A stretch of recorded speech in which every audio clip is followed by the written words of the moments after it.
And we're going to move, using the energy that we learned about, we're going to move into looking at the atomic theory and how it applies. In 1900, Max Planck proposed quanta.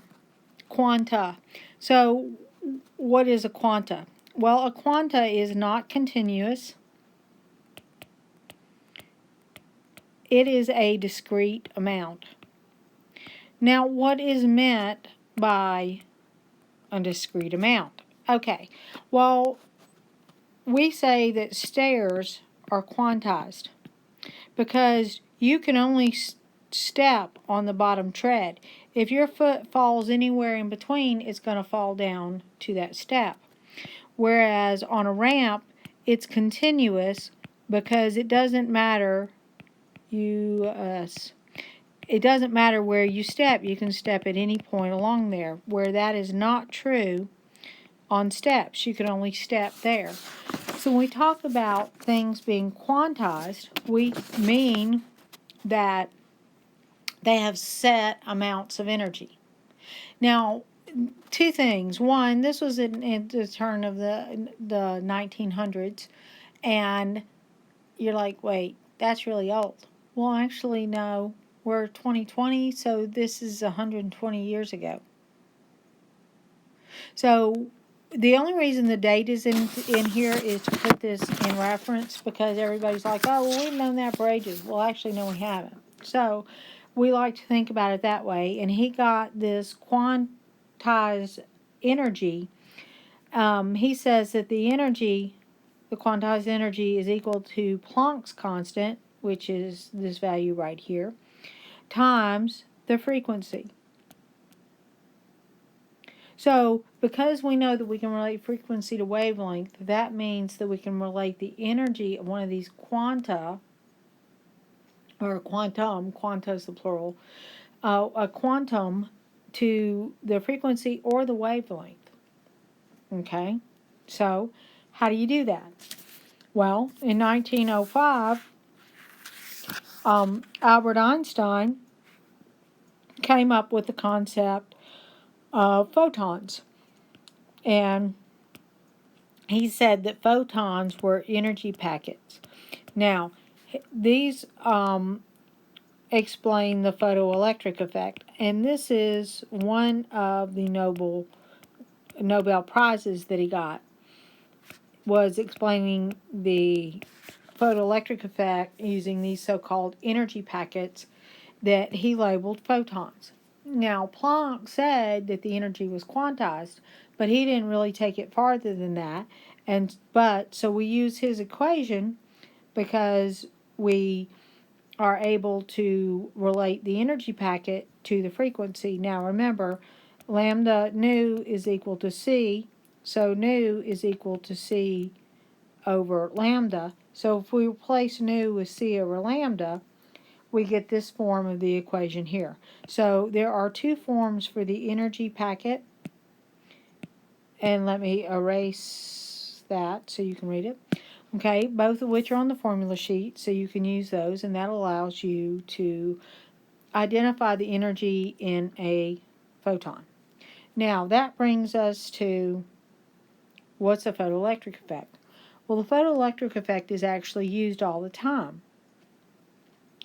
The way it works is you shine light of a particular wavelength onto a metal surface, and it will eject electrons. And so they've got this one set up with the battery, and you're like, so? Well, guess what?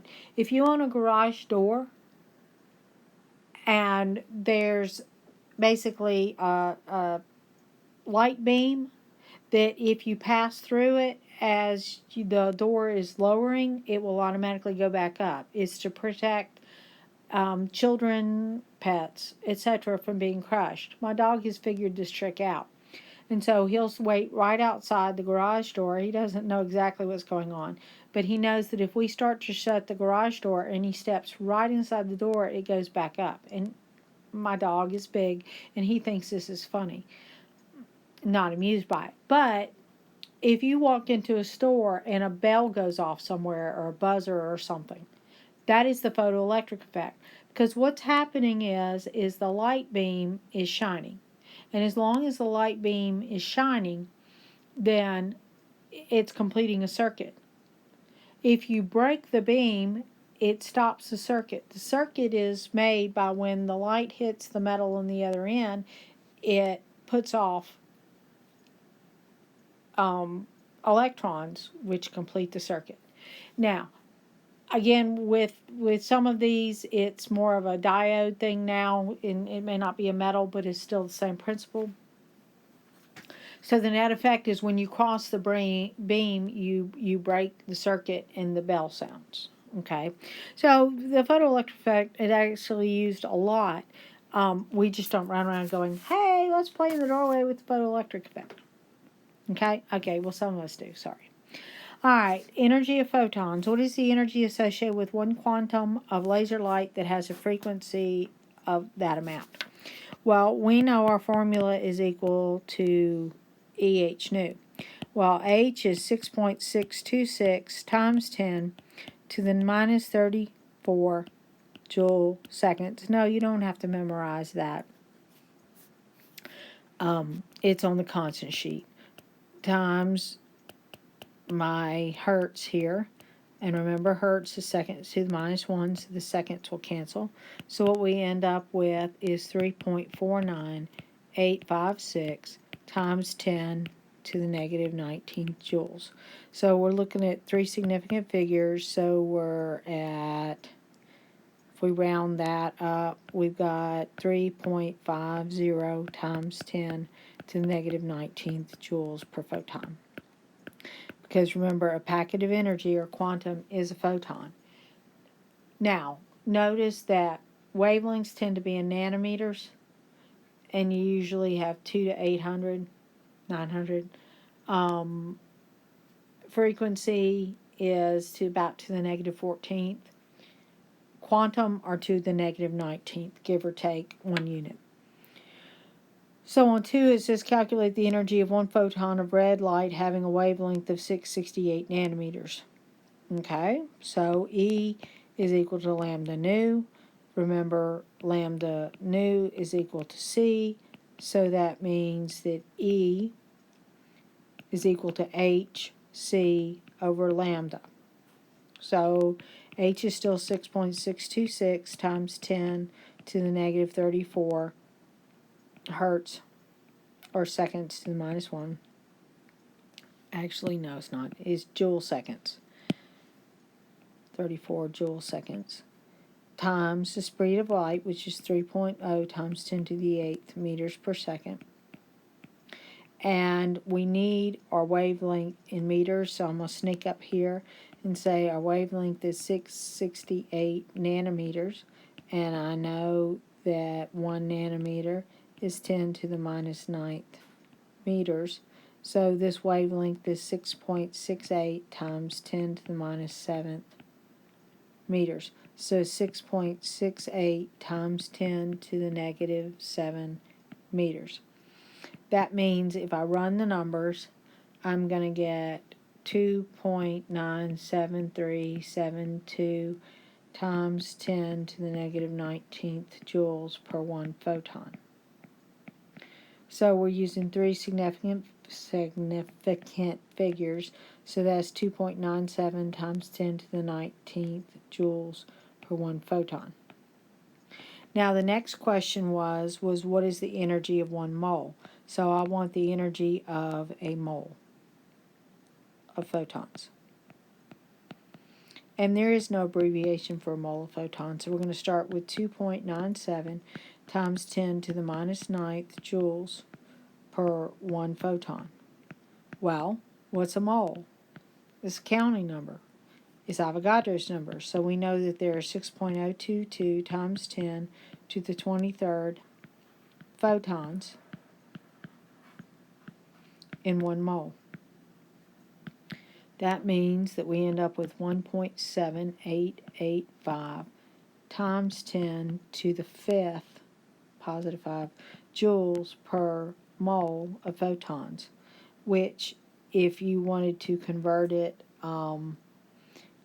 to kilojoules, you could say 17.885 kilojoules per mole. We're still supposed to be working with three significant figures, so it would be 17.9 kilojoules per mole here, or 1.79 times 10 to the fifth joules per mole here. All right, so what that has allowed us to do is to do the math and get into an energy packet and to determine the moles per, or the kilojoules per mole of photons. All right, now the beauty of it is we're done with all the math in the next two chapters. So in this chapter 6 and 7, there's really no more math. Okay, there's one thing that I can think of, but it's like adding and subtracting numbers. So I don't consider it heavy math. So at this point in time, for those of you who don't like the math, woo! For those of you who love the math, oops, sorry. So you'll have to learn concepts. Here we go. All right, so let's take it back a step, back to the electromagnetic spectrum. That is what EM stands for. White light through a prism produces a spectrum. That means the colors are in continuous form. And we talk about a rainbow here. And if it's a particular element of light as it comes through, then it's going to produce individual lines of light, which are called line spectrum. So here's your continuous white light. And here is the barium spectrum and the helium spectrum. And so these are lines. And if you'll notice that sometimes they contain lines that are real similar, but a lot of times they have different ones. Okay, helium is different here than the barium, etc. And barium has a whole lot more lines. And you'll see why in just a minute, but let's talk a little bit more about this. When we talk about a line spectrum, what we're talking about is the pattern of lines emitted by excited atoms of an element are unique. That means they are called an atomic emission spectrum.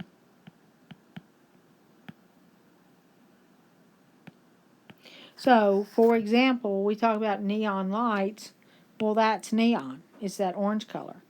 But in this one as well. But if you look around, you're like, wait, but they're neon lights in different colors. Yeah, it's because they use different elements. So hydrogen is that pinky color.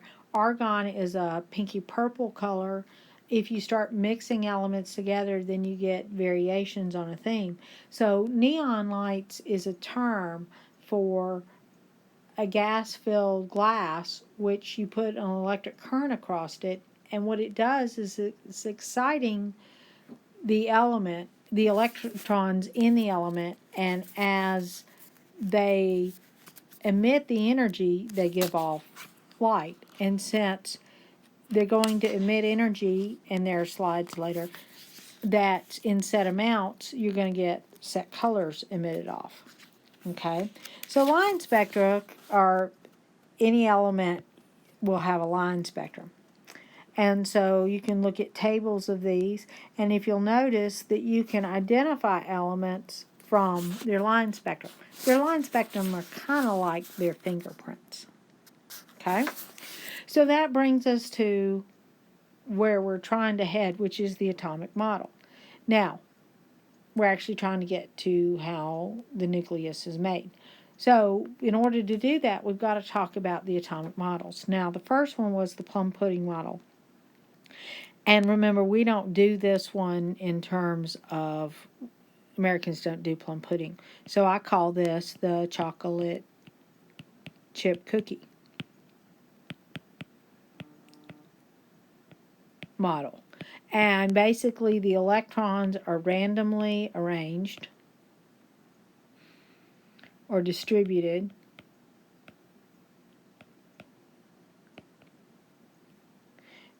in a cloud of positive charge.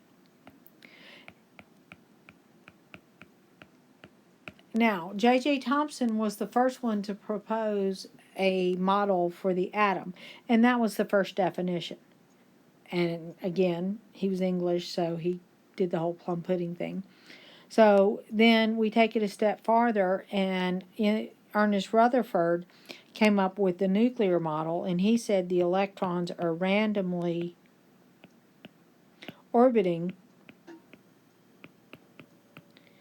a positive center. Now, he called the positive center a nucleus, but the biggest thing is that he said they were just randomly around.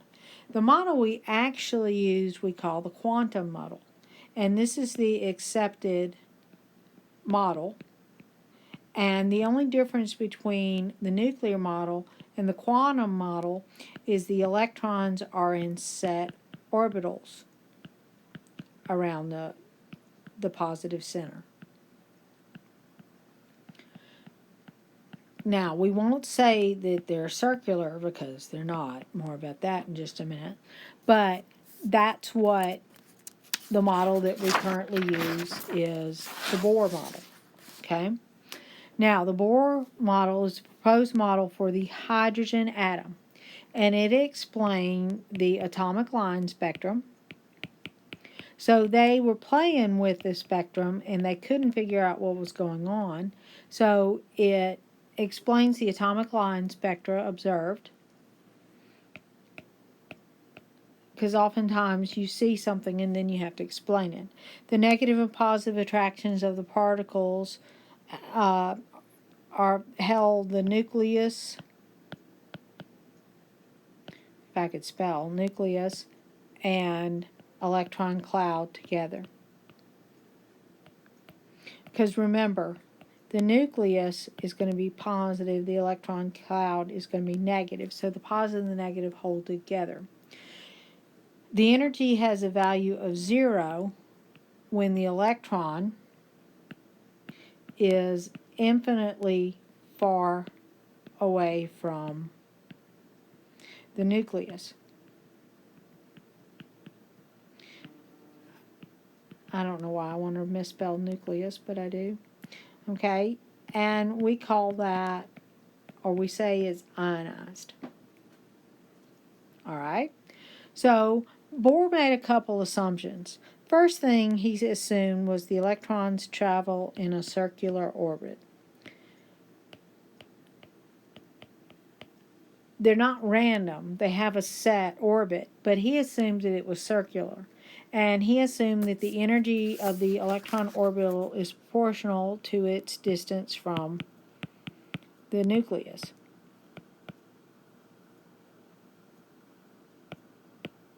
So, the farther you are from the nucleus, the difference you have in energy. But orbits are definitely quantized. That means they have set values of energy.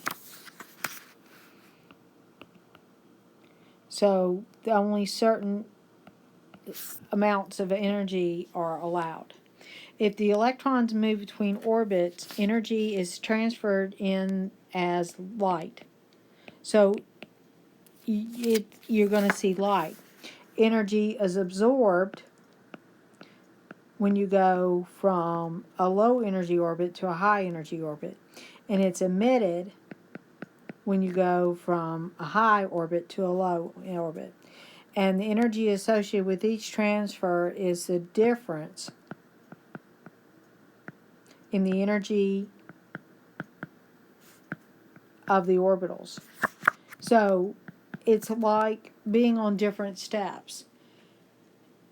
Each step is a set energy. If you move from step 1 to step 2, you absorb energy going up. If you're going from 2 to 1, you emit energy. If you're going to 1 to 4, you need more energy to go up, or 4 to 1 will come down more. Okay, so that was the model that we work with. However, Remember, Bohr set up his model for hydrogen. If you look at the periodic table, how many electrons does hydrogen have?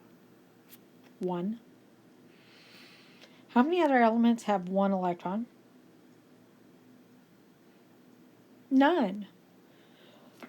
So the problem with the model is that it only works totally for hydrogen, but if you apply it to other models, it cannot have well-defined orbitals.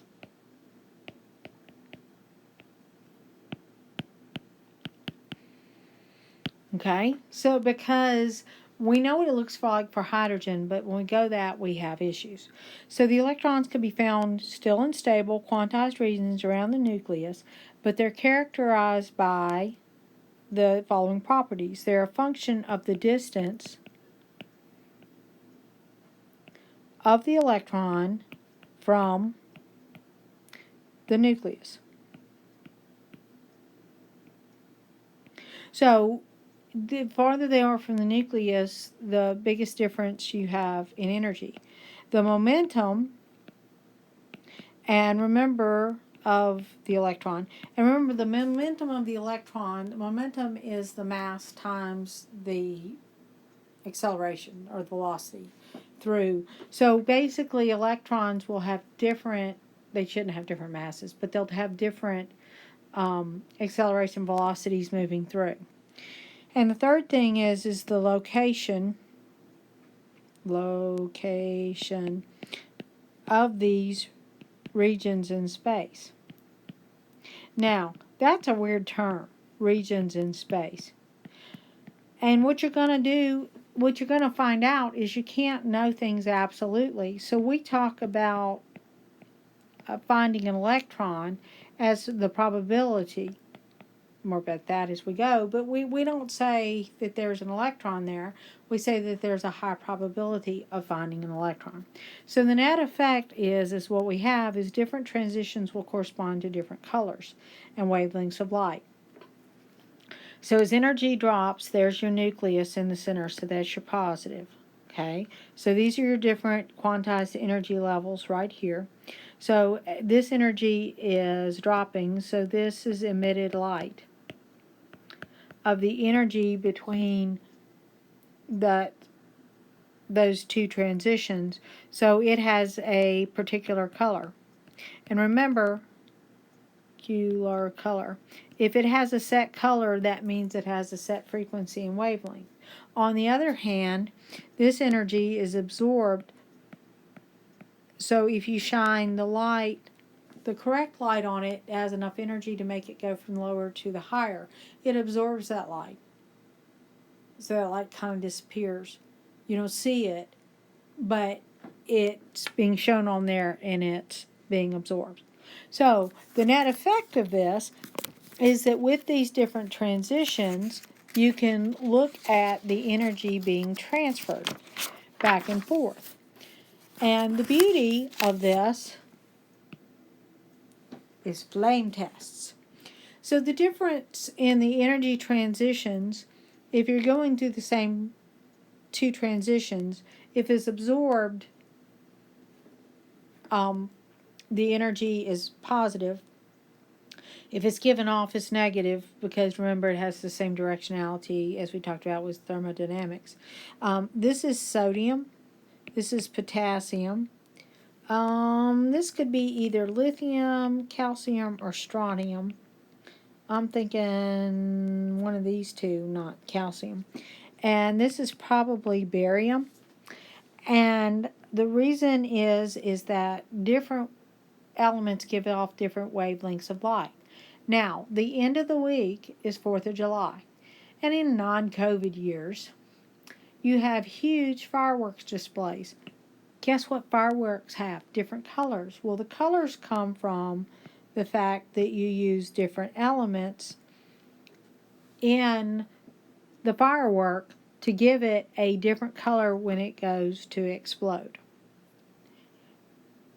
So, these line spectra were studied by a lot of guys. You had Robert Bunsen, Gustav Kirchhoff, and Balmer and Passion. And what they were doing was looking at the wavelengths and trying to calculate the difference between them in energy. And the equation that we're going to use is this one right here. And this is the final state, or energy level, and this is the initial. That's why we have 1 and 2. And the state is squared. So if the initial state is 1, 1 squared is 1. If the initial state is 2, 2 squared is 4. But this allows us to determine the energy, which, remember, this is just a quantum, so we can either do wavelength or frequency from there. And the trick here is that if it's negative, it's energy given off. If it's positive, it's energy absorbed. But it's the absolute value of the number that gives you the wavelength or the frequency. We don't care about the directionality, positive or negative. Now, let's go back to just a second. This equation is derived from these two, which involve Rydberg's constant and a couple other integers involving light, etc. One other point I want to point out is you should recognize Bunsen and Kirchhoff.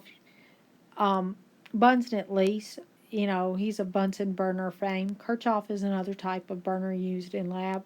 So, just to make things interesting, these guys who were studying wavelengths and the transition of energy gave us great lab burners. So there's always a practical application of stuff. So this equation here will allow you to determine the frequency and wavelength of light needed in a transition. And as I said, it can be transitioning up or down, absorbed or emitted. Okay, here's one from a different text, and the only reason I point this out is the Balmer series is the one that's visible. The Lyman series is higher energy, so it's in the UV. Passion is in the IR, etc. Okay, so what do we do with this? Well, we're looking at the line spectra of hydrogen. So if we look at specifically n equals 1, this is the first energy level, second energy level. This one is the infinity level. This is, remember, is the ionized. That means you've totally lost the electron. So if you look at the transitions between the different quantum or energy levels of the orbitals, then you get different wavelengths associated with it. And again, that's purple, green, and red. So those are the visible ones. The other ones can be measured, but not by the naked eye. So what we have looked at here is we've used electromagnetic radiation to tell us that if we're dealing with elements and the atoms of which they're associated, we can look at the energy of light transferred back and forth. So we're going to take this a step farther and now relate it to each electron in a nucleus.